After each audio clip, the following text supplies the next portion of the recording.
The Fabulous 413 podcast is funded by the UMass 5 College Credit Union, dedicated to creating access to financial well-being for local people, businesses, and communities. Insured by NCUA, umass5.coop. Welcome to the Fabulous 413. I'm Khalees Smith. And I'm Monty Belmonte. It is day 2 of the fund drive, and we will certainly get to that later. But if you want to donate now, nepm.org or 800-639-8850. Feel free. It's also Live Music Wednesday again. And it meets first night as we bring Zakina into our studios for a performance before you can see them ring in the new year in Northampton. And word nerd Emily Brewster shows us a handful of the many bridesmaids for this year's Word of the Year list for Merriam-Webster. But first... Word of the Word. That's a thing. Yeah. But first, Western Mass has lost a tremendous voice with the passing of Evelyn Harris. Evelyn spent nearly 2 decades with the legendary Grammy award-winning all-female African-American a cappella ensemble Sweet Honey in the Rock. She spent her last few decades living here in Western Mass. She was more recently associated with the Institute for Musical Arts in Goshen, Massachusetts, run by rock legend June Millington. There she mentored young female-identifying performers as they began their musical careers. The Institute issued this statement. It is with a heart full of sorrow that we report that IMA received word that vocalist Evelyn Harris of Sweet Honey in the Rock, Stompbox Trio, and Young at Heart Chorus has died. Evelyn has been part of the IMA family for years, first as a friend of June's during her Sweet Honey years and later as faculty during our summer programs. She gave IMA the best she had, which was an exceptional musicality steeped in the church and seemingly channeled straight up out of the earth, giving voice to all. We are proud to have had Evelyn on staff, giving our students a direct transmission of that power. Her death was sudden as far as we know. She died peacefully. Rest now, dear sweet sister. You carried a load your entire life. May you rest in the power of knowing you gave us your all. I had the opportunity to meet with Evelyn at the Institute for Musical Arts several years back. And look who walks down the stairs to the kitchen table that I mentioned, / think tank, none other than the legendary Evelyn Harris. Hi, everybody. You're performing with like the super group at this festival? Yes, the super faculty band. Yes. And we've been playing your Stompbox Trio a lot on the air with your new album now, so it's wonderful. fantastic. Thank you so much for that. What do you think about the music that the girls and young women at this camp created this summer? I'm always amazed at what they do and in such a short amount of time. The work that they do is phenomenal. And then we have so many bands that have come out of various camps before, some of which will be playing on Saturday. Yeah. In the early 2010s, Evelyn was part of a musical based on the life of former Florence resident and famous abolitionist Sojourner Truth. I also had the opportunity to talk to her during that performance. Were you familiar with Sojourner Truth and her story in an intimate way before you were approached to do this? Oh, yeah. Uh-huh. Well, I'm a child of the 60s, so I know all about the black women who are worth celebrating. Through my work with Sweet Honey in the Rock, I found out a lot about her. Have you learned anything additionally about Sojourner Truth that you didn't realize about her, even though you were familiar with her? How she dealt with the legal system and was the first black woman to win a case in court in the state of New York. She won her son back, who had been sold to slavery into another state, which by then was against the law in New York. And did she represent herself? Yes, she did. Uh-huh. Of course. Do you relate to Sojourner Truth in an intimate way, do you think? Maybe Yes. especially more so now that you have to channel her on stage? I haven't had to channel her. She's been with me All along. all along. As I got more into the piece, I realized how much alike we are. You can quell an angry mob? Probably. Uh-huh. I haven't had the opportunity to test those skills recently, but I like to stand in my truth, no pun intended. Now, it's interesting, Evelyn Harris, as a singer, that Sojourner Truth sometimes used song as a method of delivery in her mode of communication, not having concerts and having people come and see her perform, but even actually to quell an angry mob, as I mentioned before.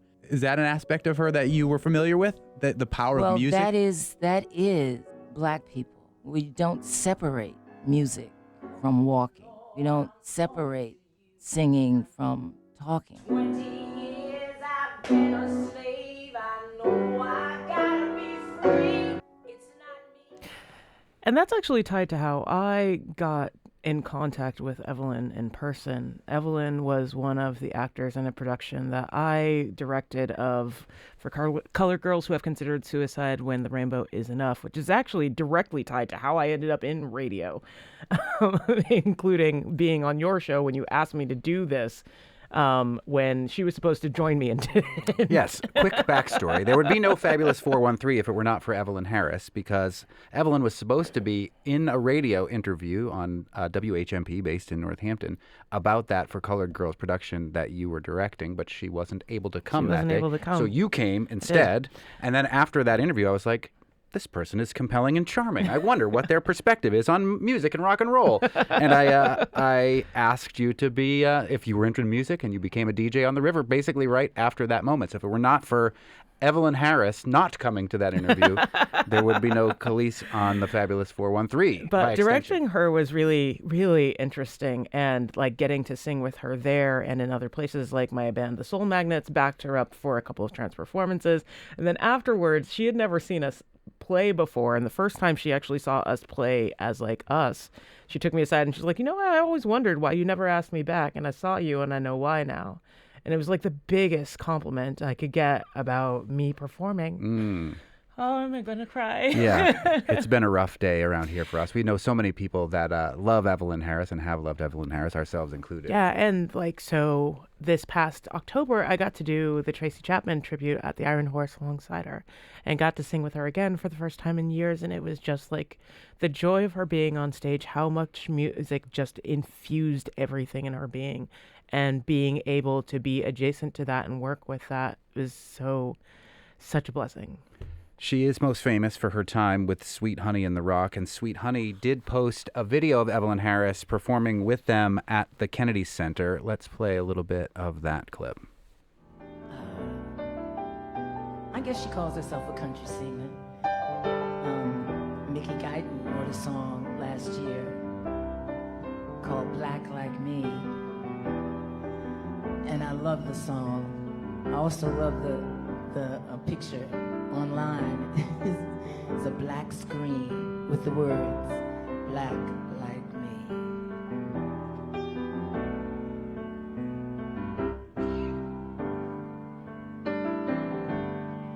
Little girl in a small town, I did my best to fit in. Broke my heart on the playground when they said I was different. Oh, now I'm all grown up and nothing has changed.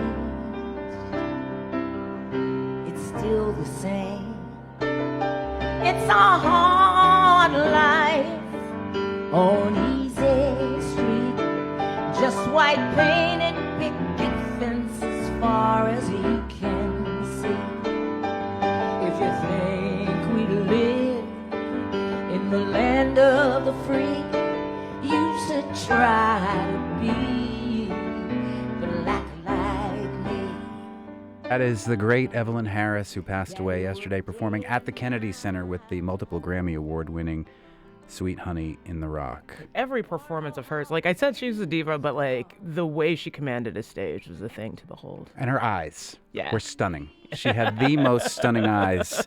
They could pierce your soul, and they were so beautiful. The last time both of us got to see Evelyn Harris was at a rehearsal at De La Luz Soundstage in Holyoke with the Young at Heart Chorus, which she had joined in the last few years. Mm-hmm. It was just a few days after my own mother had passed away, and hearing their music was a balm for my wounded soul, and my soul has continued to be wounded this 2025 with this this year has been hard. of the passing of Evelyn Harris. But we'll leave this tribute to the great Evelyn Harris with her version of Buffalo Springfield from the Young at Heart Chorus.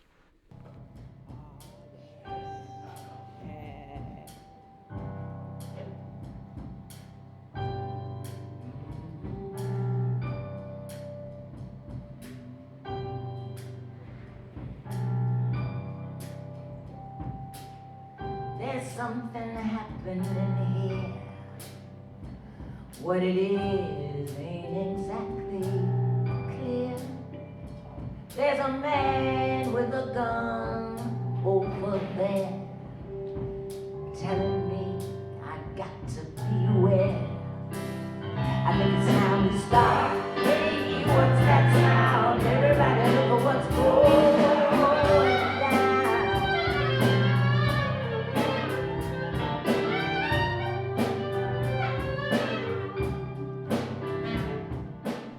The late, great Evelyn Harris. When she started that at practice, I'm like, oh, what a perfect song for So her. perfect. Well, coming up, live music Wednesday with the East African sounds of a group playing at First Night Northampton, Zikina. And we'll hear about the words that didn't quite top Merriam-Webster's 2025 list next. You're listening to the Fabulous 413 on 88.5 NEPM. The Fabulous 413 podcast is funded by Hashi Pottery in 50 Arrow Gallery at Eastworks. Japanese-inspired ceramics and textiles, where every piece is handmade in the Pioneer Valley for home, ritual, or someone dear. HashiPottery.com. The Fabulous 413 podcast is funded by Eastside Grill, celebrating 40 years in downtown Northampton, serving steaks, seafood, and American cuisine to the Pioneer Valley and beyond. Open for holiday lunch. EastsideGrill.com. Emily Brewster, resident wordster from Merriam-Webster, our usual Wednesday guest, joined us on Monday because Monday was the day that Merriam-Webster announced their 2025 Word of the Year, which was, if people missed it, Emily Brewster? Slop. Slop, having to do not with the stuff that you feed your pig, But with the garbage that AI comes up with on the interwebs all of the time. Yes. But what is also fun is that Merriam-Webster releases a list of their runners-up for Word of the Year. And the runners-up often are like a psychological profile of American English speakers and what they were interested in at specific times over the course of a calendar year. What are some of the fun runners-up, which is how you say it, not runner-ups? I learned this from a dictionary editor and also from attorneys general. What are some of the fun runners-up of 2025, Emily Brewster? This one has a connection, the one I'm going to give you first, has a connection to Massachusetts that you may not know and that our listeners may not know either. The word is gerrymander. Oh, yes. do you know this one? Yeah, we got to learn a lot about gerrymandering because there is the premier authority on this at this point also lives in the Valley, David Daly, who has been talking, he has a whole book called Rat Bleeped about how the gerrymandering is going to ruin the electorate. And then he has a whole other book about John Roberts and the Supreme Court and how they're going to ruin it. But talk about the Massachusetts origins of this interesting word that made its way into 2025's vernacular. Well, this word was named for a man whose name was Elbridge Gerry, Gerry. And he was an 18th and early 19th century politician. He was one of the people who signed the Declaration of Independence. He was also vice president under James Madison. And he was at one point the governor of Massachusetts. And he had this idea to try to change the shape of voting districts to help members of his political party.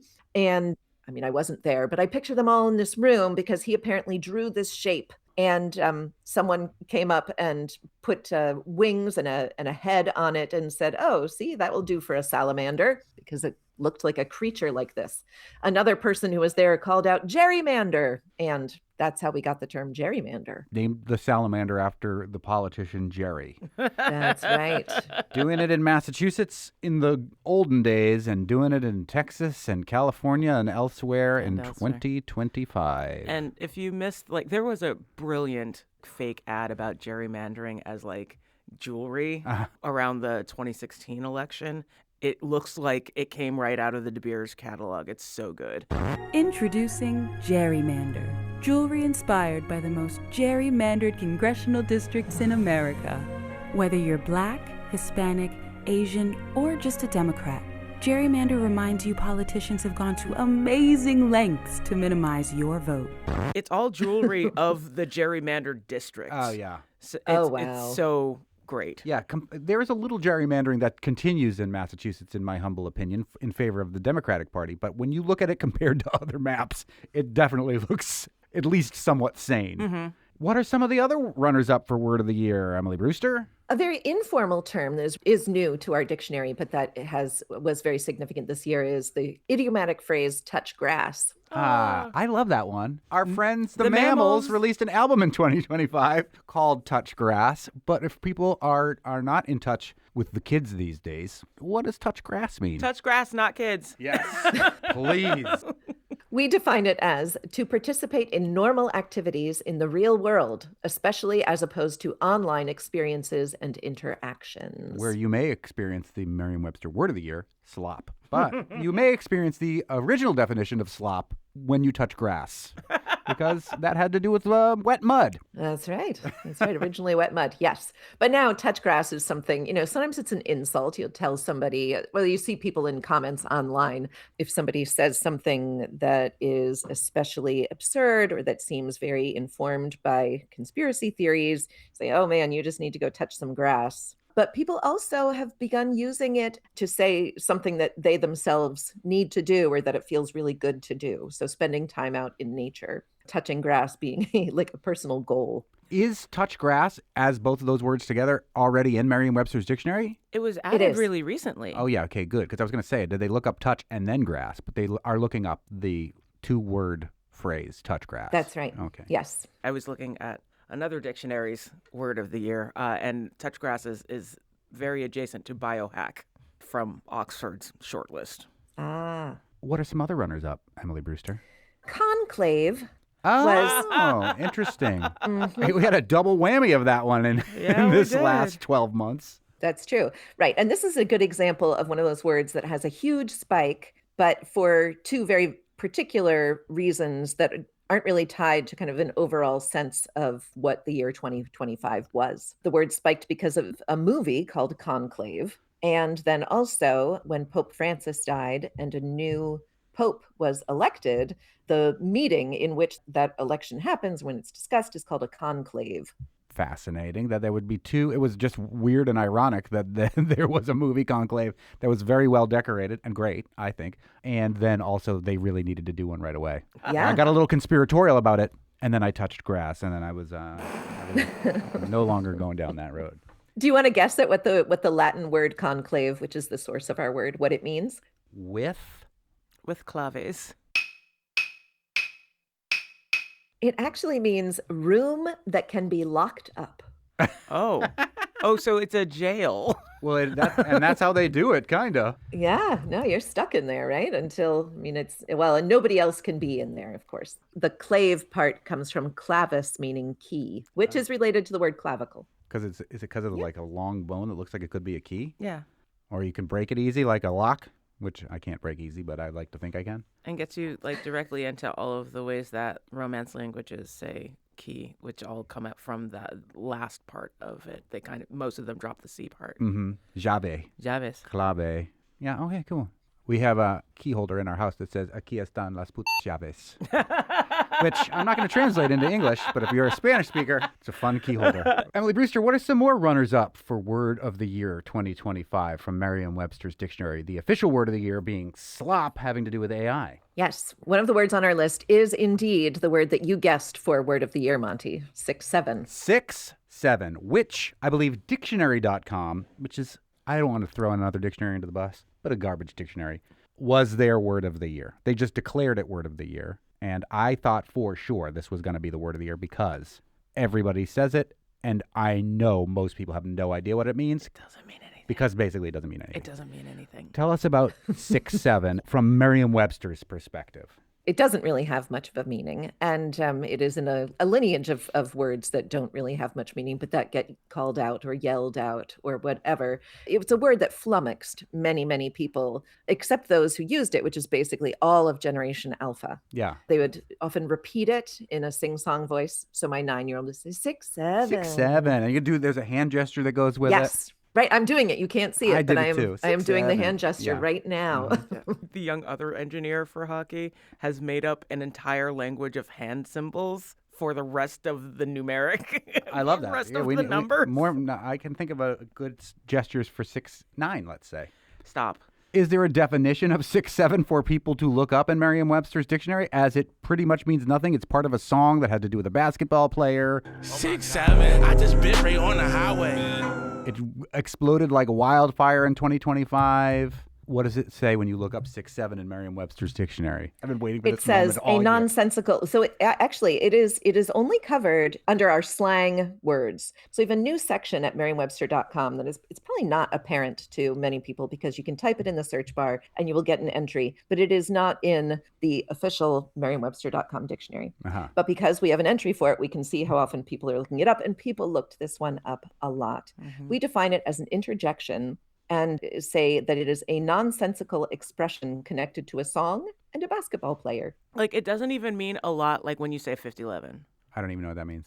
It just means a lot. Or like 24/7. Yeah. 24/7 is also numbers, but it means something very specific. Yeah, Yes. and this one specifically means nothing, which is kind of fun. It's like absurdist humor. Like, I bet I would love this if I was a kid. Because I'm not, I feel separated from it, and I want to ruin it for children, which is what I've been doing by using it over and over again. And then when the olds start using it like me, the kids don't want to use it anymore, and that is how to defeat 6'7". And that is your aim, to defeat it? Kind of. You're going to gentrify 6'7" I so am. that the I'm kids... colonizing it. I was speaking in schools about the food bank march, and I'd be like, every dollar you donate is 2 meals. So if you raise $500, kids, how many meals is that? 1,000. Monty, if we raise, let's say, $670, how many meals is it? And then all of a sudden the teachers flipped out, and I was like, why are they so... Oh. So then I commandeered it, and every time I spoke in a school thereafter, used the 6'7" as one of my numeric challenges for them and ruined it for the children. You're welcome, kids. I'm for this. Back in the 19th century, there's some evidence that there was a fad that strikes me as similar. The word quad, Q-U-O-D, maybe they said quod, I don't know how they pronounced it, but it was Q-U-O-D, would just be yelled out sometimes, especially on university campuses. See, people have been doing this forever. We just don't like it because we're old. I mean, is it not in reference to, like, the quad? All schools have quads. Yeah. No, right. It's spelled differently. And my understanding is that it was more like a slang word that people were just calling out to, annoy, probably. Fair. And it's kind of an internal code. There's a camaraderie that exists when a population has a word that is only for them. I do like it. I feel like 6'7" is really important and interesting in that way, right? It unifies these kids. They're all on board with it. Yeah, they had to go through a pandemic when they were so young. Let's give them that number. It's yours, children. Oh my gosh. Maybe it's a thing. I'm giving it back. I'm no longer ruining it. Like rides at the amusement parks. Once you hit a You're certain too tall to ride this ride. height, you just can't anymore. You can't anymore. You're too tall to use 6'7". What are some other runners-up, Emily Brewster, for Word of the Year? Well, tariff is in our list, which Yeah. is not surprising. Not This is a word that surprising people looked up a great deal. Trump promised tariffs and then delivered tariffs, and everyone was like, what are these tariffs? Why is my food so expensive all of a sudden? Mm-hmm. More fun ones? Or they just get worse from here? Yeah, I've got one more for you, and I think this one is I like this one a lot, actually. The word is performative. I like this as a way to describe things. I don't necessarily like it in practice. Tell us about performative, Emily Brewster. The sense that seems to be of interest to people is the one that is defined as made or done for show, as to bolster one's own image or make a positive impression on others. And in 2025, a lot of things were identified as performative. People would talk about performative politics and performative activism. They'd blame people who say that people who are defending things are being politically correct, where that was performative wokeness. And then also that something was just performative patriotism. There are even examples of people talking about performative matcha, the green tea. Like if you prepare your matcha for an online audience, right? Like you do the whole thing. That's performative matcha. Okay. Wow. Yeah. Did you all hear about performative mail contests? No. Is that not just like wet T-shirts? Or is that a Timothy Chalamet lookalike contest or something? It's more like that, yes. Okay. Yes. A number of colleges and universities had performative mail contests, and anybody could participate. You didn't have to be male identifying or anything, but to be a participant in the contest, you had to perform maleness. and a very particular kind of maleness. Like the idea apparently was the performative male is trying to pick up a progressive woman, right? And so the performative male is going to be carrying a tote bag with maybe maybe from Planned Parenthood. And the performative male is going to wear, this surprised me, is going to wear actually wired earbuds. And is also going to listen to music that probably the three of us like. You're really into Bon Iver. Have glasses, probably. Just look like kind of dorky, but hip and appealing to, I don't know, I guess like young progressive college-aged women. So this is the evolution of the metrosexual. Yeah, it's in that lineage. It reminds me of the Ryan Gosling Hey Girl memes. Do you know what I'm talking about? Yeah. It's pictures of Ryan Gosling looking hunky with all of these different sayings with them. Hey, girl, when your friend tries to flirt with me, I laugh at her face and tell her nobody can ever replace you. These sound like Valentines. They do. You give out. Hey, girl, I'll watch your class while you use the restroom. And then when you watch Ryan Gosling be forced to read Hey Girl memes, it's also the funniest thing in the whole world. Hey, girl. An apple a day won't keep me away. Something that's interesting to me about the word performative having this increase in lookups says that people are interested in the fact that they are behaving performatively.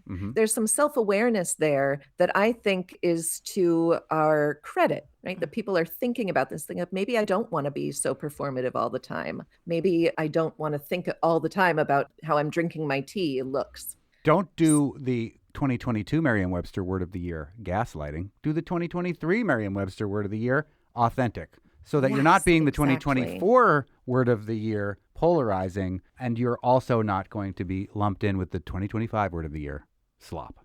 Emily Brewster, this is our last conversation for the year 2025. We love having you on the show every week. What's one of your Christmas traditions? We typically get our Christmas tree on Christmas Eve, and we live across the road from a Christmas tree farm.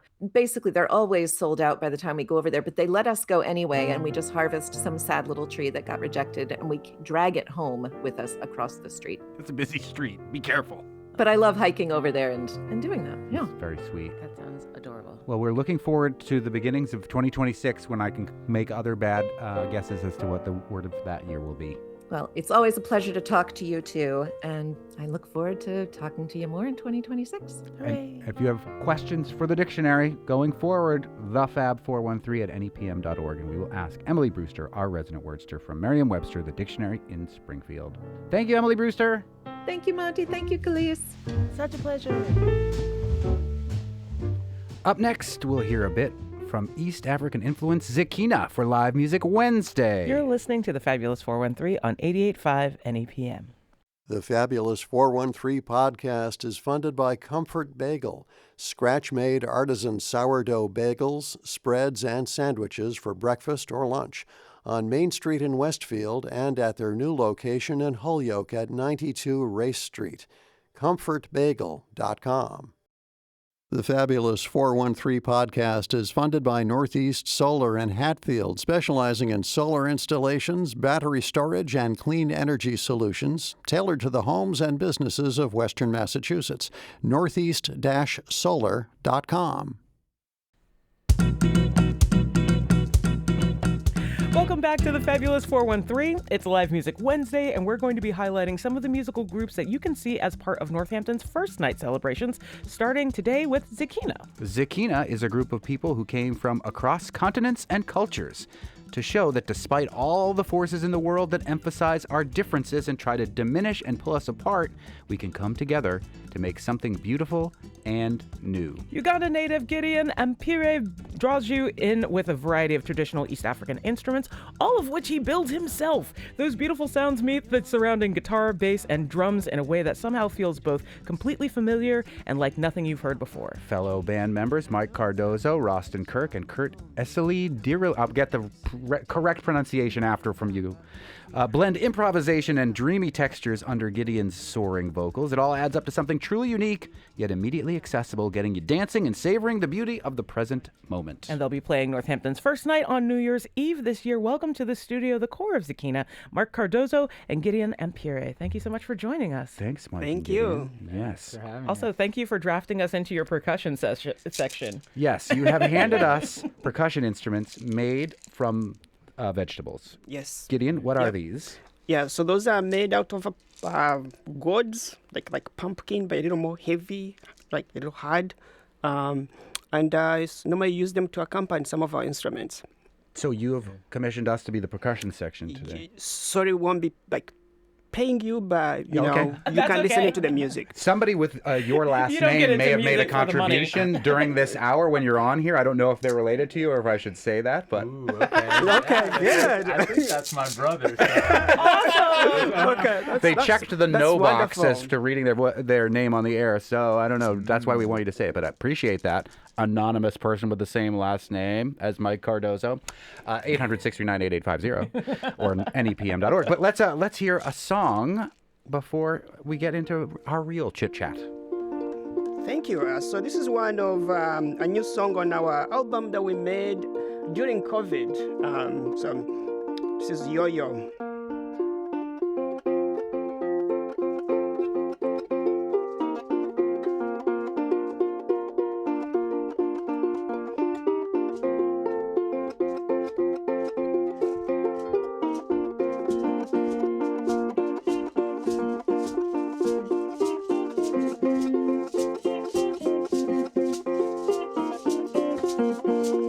Oh, twenge ye,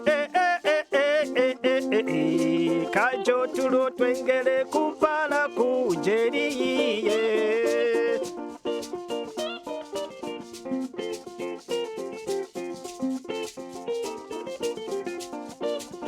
Oh, twenge, kajo tulo twengele kupala kujeri. Wevale.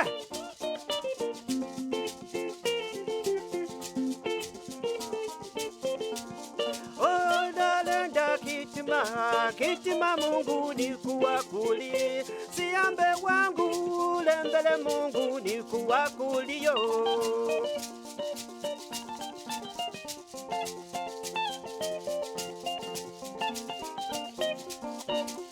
Oh, twenge,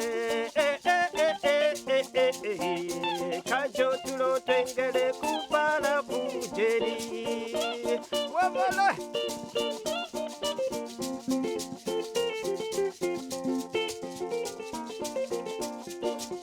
Osienda kitima Mungu ni kuwakuli, siambe wangu lembele Mungu ni kuwakuli yo.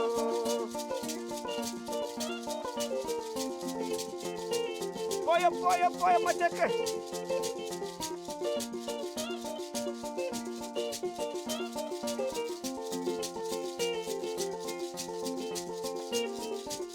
Oh yo yo, oh na, well yo mo yo yo yo yo yo yo yo yo yo yo yo yo yo yo yo lazima.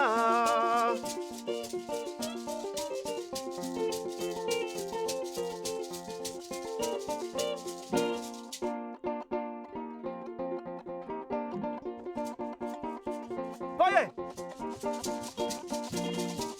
oye. Dora ezamona mali Dora Dora ezamona mali Dora Dora ezamona mali Dora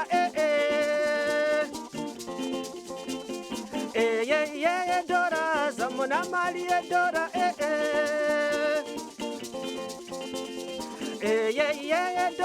zamona mali Dora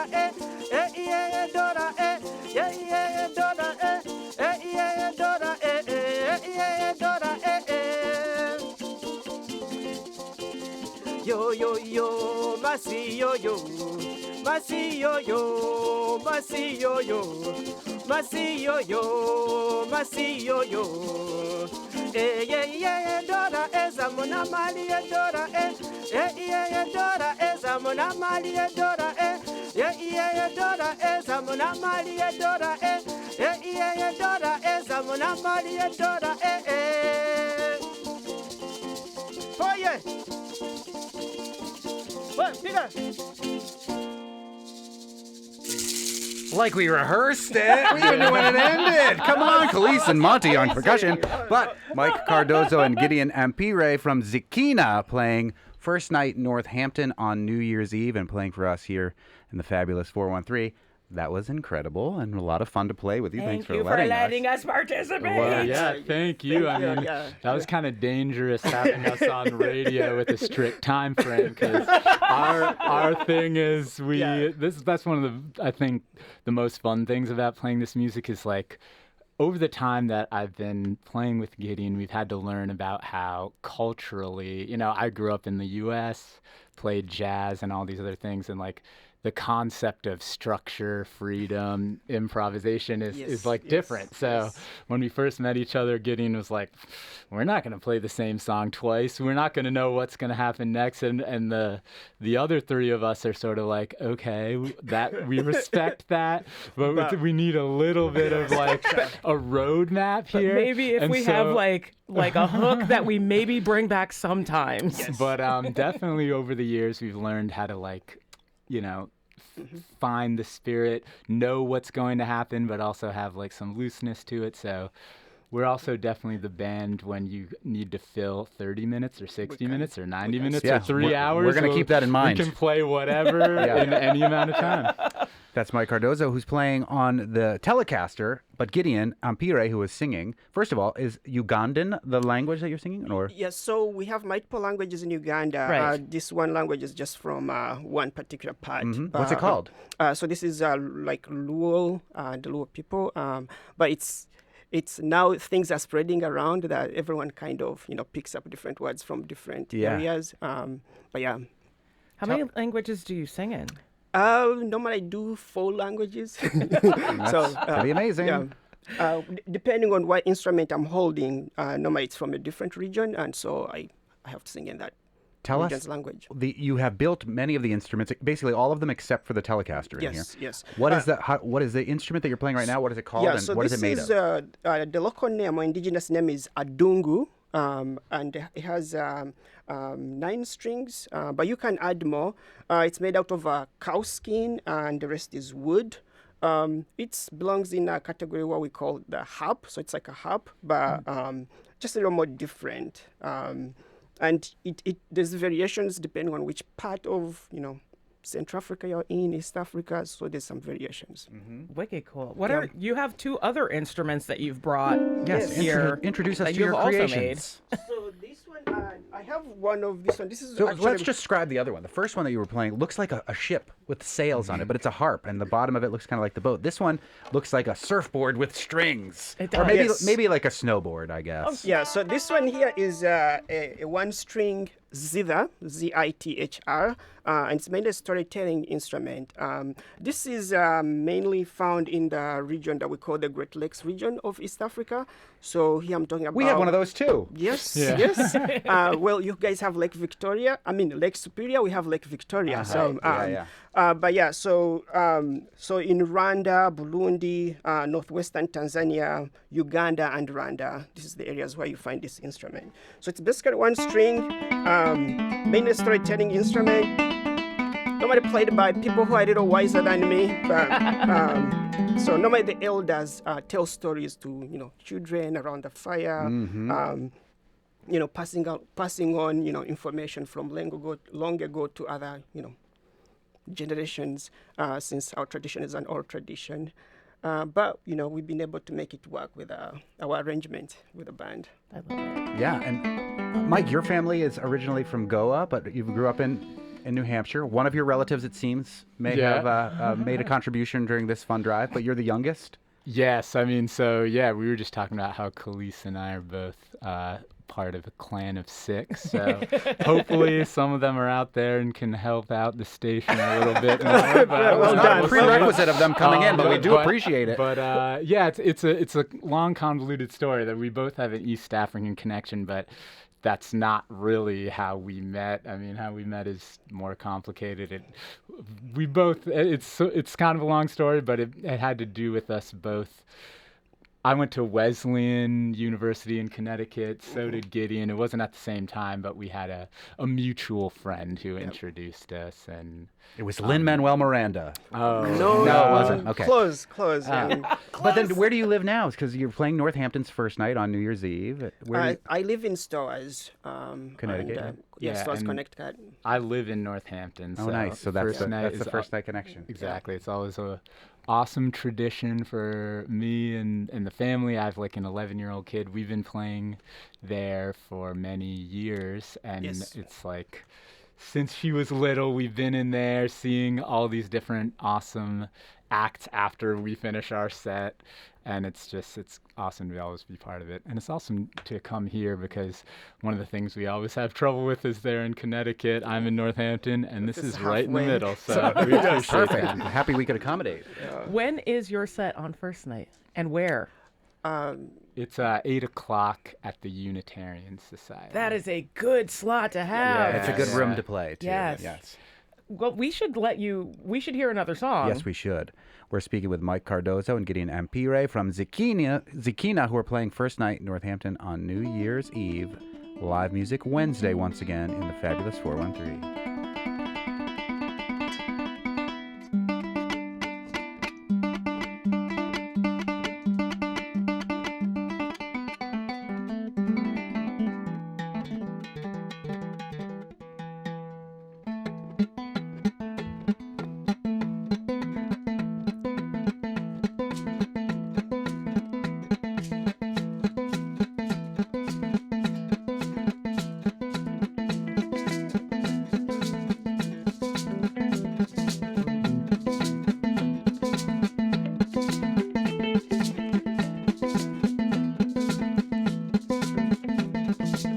ng'omwana mulungi ng'omwana mulungi ng'omwana mulungi namugulira omuramba w'abaana balungi nabagulira omuramba webala Mike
Zikina, Mike Cardozo and Gideon Ampere from Zikina joining us here for Live Music Wednesday in the studio and performing at First Night Northampton on New Year's Eve.